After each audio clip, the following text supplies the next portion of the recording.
Hello again, I'm John Terzak, and this little cooking lesson is about braising pork shank, a fresh pork shank, which is what I have here. And what we're going to do is we're going to braise this in a Mexican style, but we're going to start by setting it up to cure overnight. And that's what we're going to do right now. We're going to set it up for that part of the process. Okay, so this is a 2-day project. And let's start by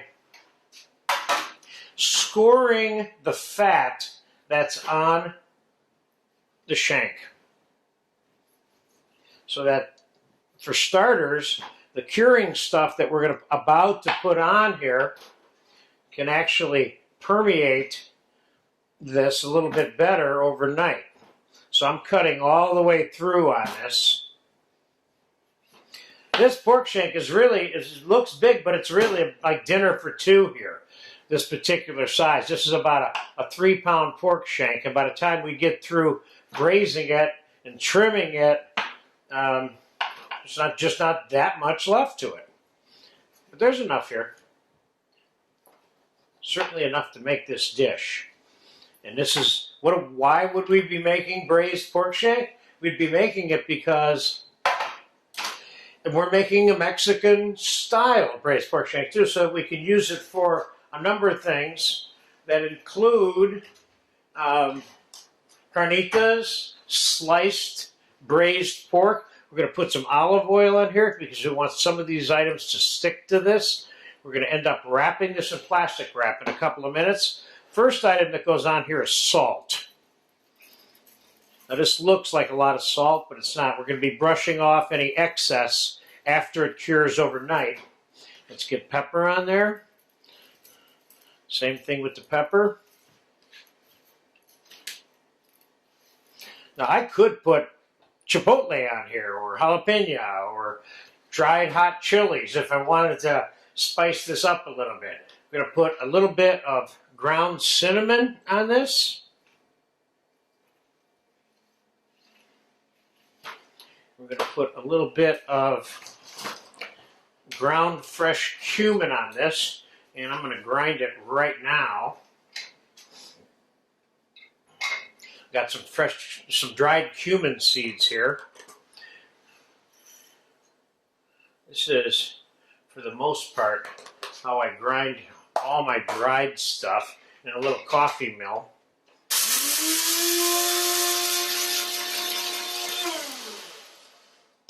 And of course you can use the top of the coffee mill for your collector. And we're going to hit this pork shank with the cumin.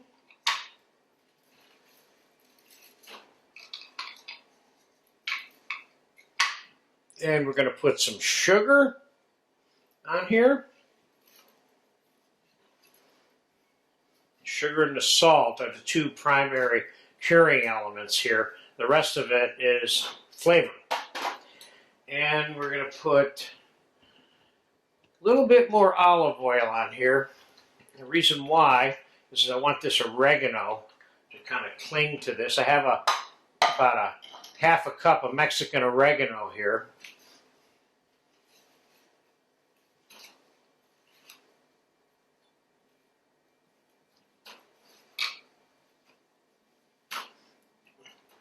And what we're going to do is we're going to get as much of this as possible. Let's set this aside here for a second.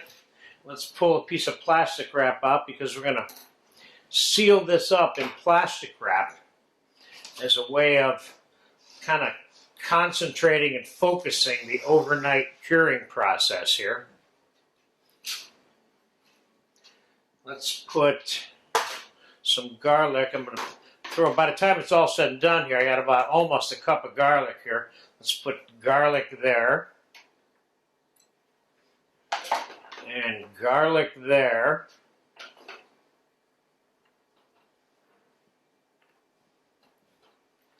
And let's get the rest of the stuff off this pan.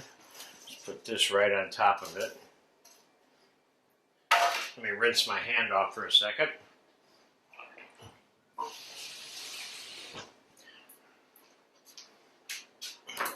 Okay, now we're going to wrap this up tightly. And put it in the fridge overnight. Let's twist it this way.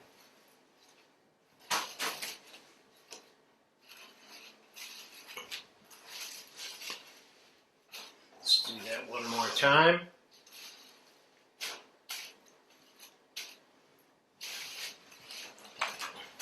All right, that thing is sealed up. I'm going to refrigerate this overnight, or I could refrigerate it for 2 days, even 3 days if I wanted to, but overnight will suffice.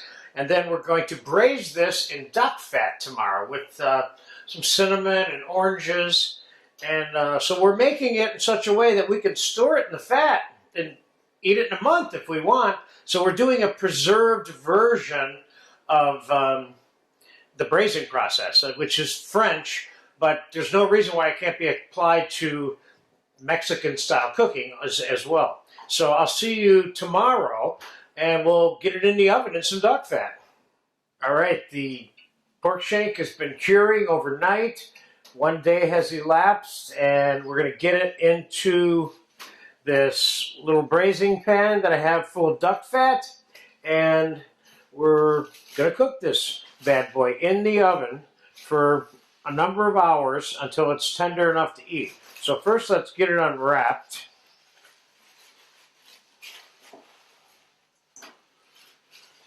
And I want to brush off or strip the excess off of this.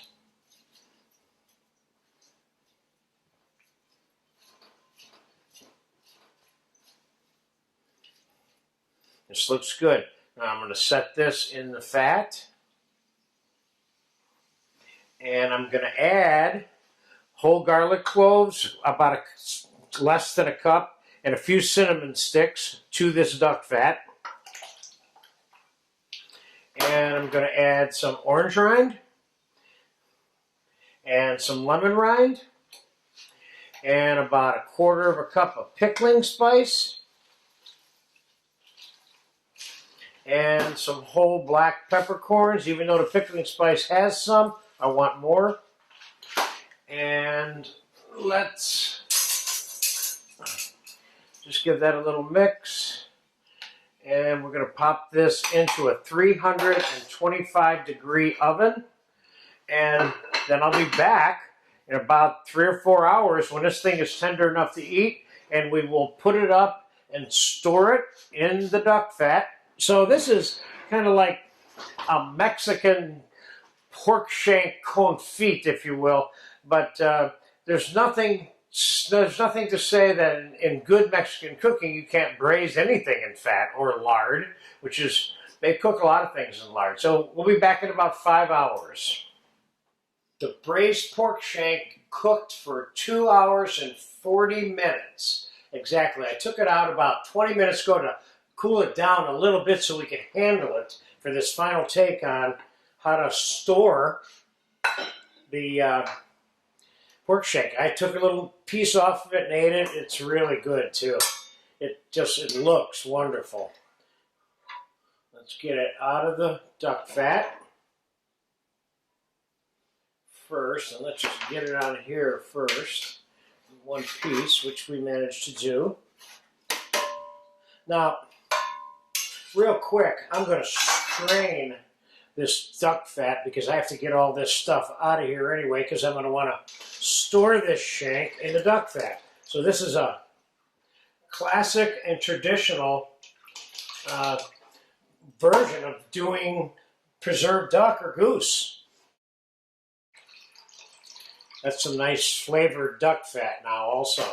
So let's just take a closer look at the shank itself real quick so you can see how nice and tender it is.